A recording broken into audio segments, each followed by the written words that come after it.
नमस्कार। ये आकाशवाणी पटना है। अब आप अभिषेक दास से प्रादेशिक समाचार सुनिए।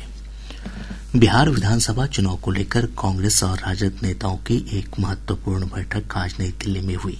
कांग्रेस के राष्ट्रीय अध्यक्ष मल्लिकार्जुन खड़गे के आवास पर आयोजित बैठक में राष्ट्रीय जनता दल के वरिष्ठ नेता और बिहार विधानसभा में नेता प्रतिपक्ष तेजस्वी प्रसाद यादव, कांग्रेस के वरिष्ठ नेता और लोकसभा में विपक्ष के नेता राहुल गांधी, कांग्रेस के प्रदेश अध्यक्ष राजेश कुमार समेत दोनों दलों के कई वरिष्ठ नेता शामिल हुए।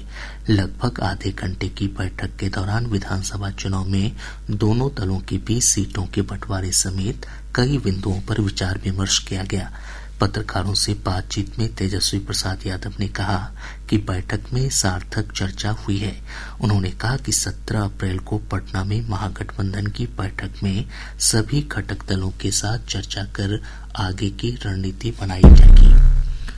केंद्र सरकार ने प्रधानमंत्री आवास योजना ग्रामीण के अंतर्गत वित्तीय वर्ष 2025-26 के लिए 5,20,742 अतिरिक्त आवास आवंटित किया है।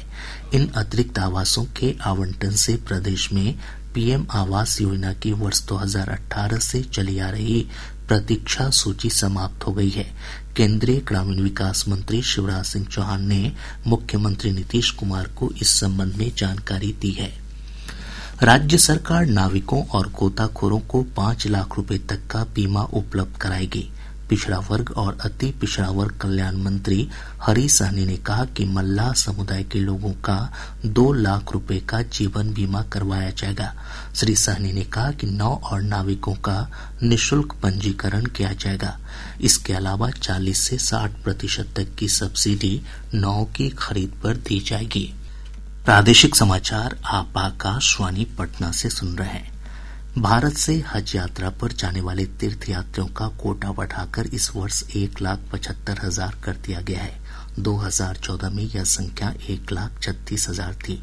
सोशल मीडिया पोस्ट में अल्पसंख्यक मामलों के मंत्रालय ने बताया कि वह भारत की हज समिति के माध्यम से मुख्य कोटा के तहत 1,22,000 से अधिक तीर्थयात्रियों की यात्रा का प्रबंध कर रहा है।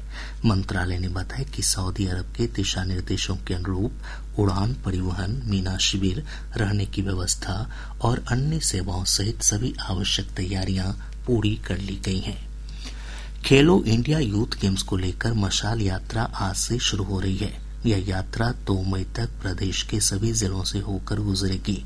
इस दौरान लोगों के बीच खेलो इंडिया यूथ गेम से जुड़े विभिन्न रोचक पहलुओं की जानकारी दी जाएगी। मशाल यात्रा में प्रदेश के नामचीन खिलाड़ी, विभिन्न खेल संगठनों से जुड़े पदाधिकारी और जनप्रतिनिधि भाग लेंगे। मौसम विभाग ने अगले 24 घंटों के दौरान प्रदेश के अधिकतर हिस्सों में तेज हवा के साथ बारिश का पूर्वानुमान जताया है। इस दौरान कुछ जगहों पर मेघ गर्जन और वज्रपात की भी चेतावनी जारी की गई है। इधर कल हुई बारिश और ओलावृष्टि के कारण प्रदेश भर में फसलों को व्यापक क्षति हुई है। गेहूं और मक्के की फसल को सबसे अधिक नुकसान हुआ है। वहीं आम और लीची की फसल को भी क्षति हुई है। दरभंगा जिले के पिरोल थाना क्षेत्र अंतर्गत 2 अलग अलग सड़क हादसों में 2 लोगों की मौत हो गई, जबकि 2 अन्य गंभीर रूप से घायल हो गए। घटना से आक्रोशित लोगों ने सड़क जाम कर प्रदर्शन किया। इधर औरंगाबाद जिले के रफीगंज थाना क्षेत्र अंतर्गत कोटवारा गांव के पास 2 मोटरसाइकिल के बीच आमने सामने की टक्कर में 2 लोगों की मौत हो गई। इसके साथ ही आकाशवाणी पटना से प्रसारित प्रादेशिक समाचार का ये अंक समाप्त हुआ।